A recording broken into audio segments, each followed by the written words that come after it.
सदा सच बोलना चाहिए। हम बचपन से पढ़ते और सुनते आए हैं, लेकिन कभी कभी ऐसा होता है कि हम सच बोलने से डर जाते हैं। और डर क्यों जाते हैं कि हम उसके परिणाम से, कि अगर हम सच बोलेंगे तो पता नहीं हमारे साथ क्या होगा। हम डर जाते हैं और सच बोलने से मना कर देते हैं। तो आज की ये कहानी इसी बात को लेकर है कि क्या हमें सच बोलना चाहिए या नहीं बोलना चाहिए। करीब 900 साल पुरानी बात है। ईरान में एक छोटा सा गांव था जिलान। वहां सैयद अब्दुल कादिर नाम का एक लड़का रहता था। उसके पिता बचपन में ही गुजर गए थे। माँ ने ही उसका पालन पोषण किया। कादिर की बड़ी इच्छा थी कि वह खूब पढ़े लिखे और विद्वान बने।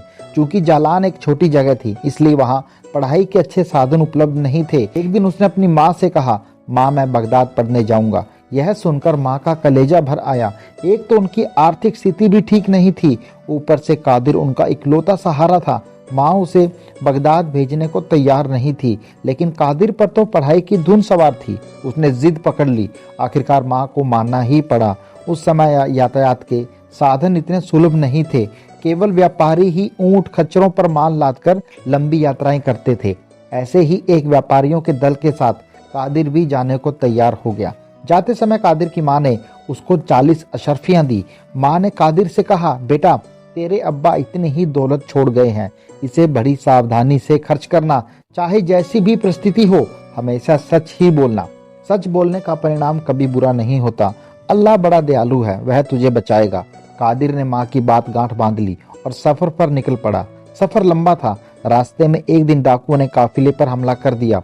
व्यापारियों का सारा माल डाकुओं ने लूट लिया। कादिर फटे पुराने कपड़े पहने था। डाकुओं ने सोचा किसके पास क्या होगा। व्यापारियों को लूटकर जब वे जाने ही वाले थे कि एक डाकू ने कादिर से पूछ ही लिया, क्यों बे लड़के, तेरे पास भी कुछ माल है?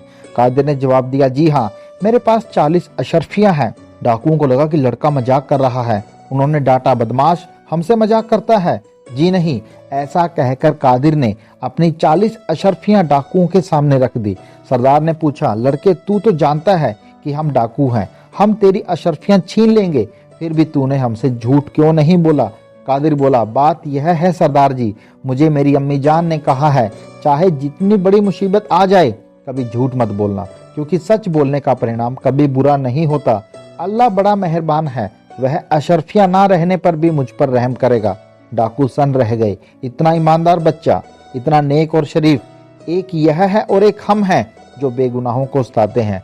डाकुओं को अपने कारनामे पर बहुत पछतावा हुआ। डाकुओं ने कादिर की अशर्फियां और व्यापारियों का सारा माल वापस लौटा दिया। इतना ही नहीं, उन्होंने सदा के लिए डाका डालना भी छोड़ दिया। ये सच्चाई की ताकत है। छोटे से बालक ने सिखा दिया कि सच बोलने का परिणाम हमेशा अच्छा ही होता है। Thank you.